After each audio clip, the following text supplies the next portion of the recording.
For days now, people in our community have protested, demanding justice for Breonna Taylor, who was killed in her Louisville home by police gunfire in the very early hours of March 13th, after police stormed into the home she shared with Kenneth Walker while the couple slept.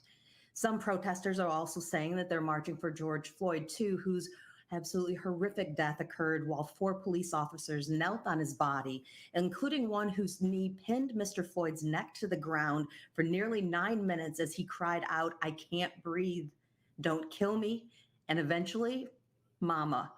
Louisville Urban League President Sadiqa Reynolds joins me this morning. We will remember Breonna Taylor, and people are marching and protesting for her. People are marching and protesting for George Floyd. I could continue naming names, but Sadiqa, this is really about so much more.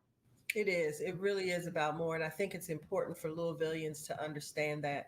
Angie, thank you so much for having me on. I take every opportunity to help put this rage into context, because I know that there are people out there who are saying, why are they protesting? Why is this happening? And most of those people really haven't been paying attention. And so the first thing they need to do is thank God that they've had the luxury to not pay attention, that they have been able to go on and move about with their lives and not had this stress. But Angie, if I think about Ahmaud Arbery, the young man in Georgia who was simply jogging, if that person who recorded it had never released that recording, if they didn't make that recording, Ahmaud would have died being known as someone who was a burglar. He just was going into these homes, and they were having problems in the neighborhood, and he would have been dead. There would be no consequences.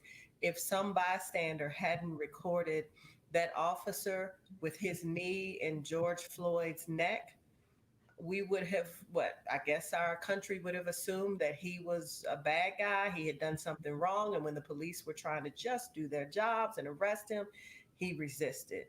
In the case of Breonna Taylor, you don't have the videos.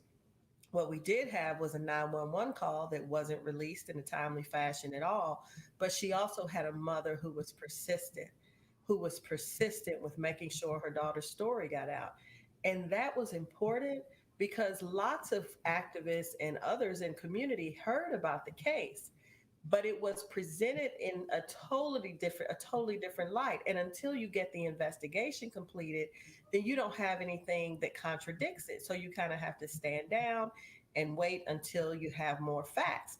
Well, by her mother going out and saying, no, I want justice for my daughter, and I want it now.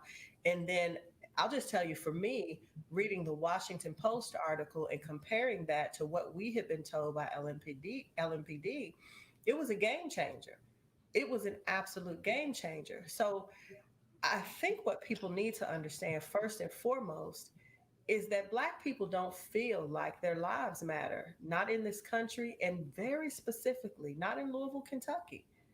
And not only do we feel like our lives haven't mattered, when bad things happen, good people are silent. And so the protesters, the vandalism, and let's be clear, there were a lot of peaceful protesters. Most of them were peaceful. But there were people who came in and they were not peaceful. But at the end of the day, it is the silence that pushes people to the rage.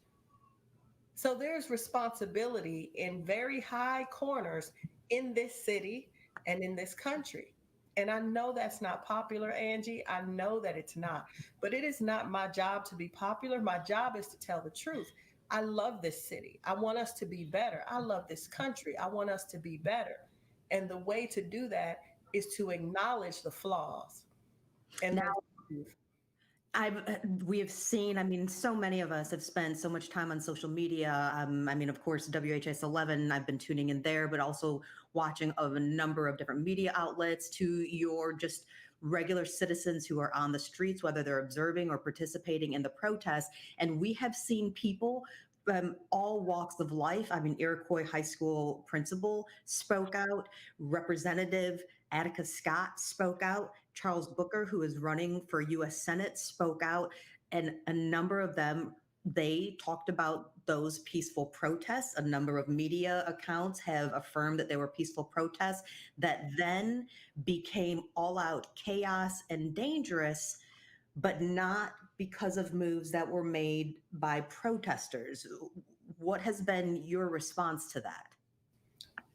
Well, I mean, I think it's great that people are speaking out, and we understand that if you spend any time with any of the protests or at the protests, you know that they were mostly peaceful. There are people who are coming from out of town. There are also people in town who are enraged. There are other families, not just Breonna's family. There are other people who are dealing with it in their own way. And I think people have a right to their rage. And I think that people who complained about Colin Kaepernick kneeling peacefully, quietly on a football field really aren't in a position to tell people now how to protest. What is it that will at least be a step in the right direction in terms of our leadership, in terms of LMPD? You put out a lengthy statement from the Louisville Urban League, but just in a nutshell, Mhm. what is it that will be a step toward change that would make you say, okay, now we can keep moving forward? Termination and prosecution of the officers that killed Breonna Taylor. A chief of police who understands community policing, community building, transparency, honesty, apologies from FOP for the behavior of some of their um, officers. And the list goes on, but it's on our website. And I'm happy to stay with you. Thank you. Okay, Louisville Urban League President Sadiqa Reynolds will give us some practical advice that you can use right now on things you can do coming up later on Great Day Live.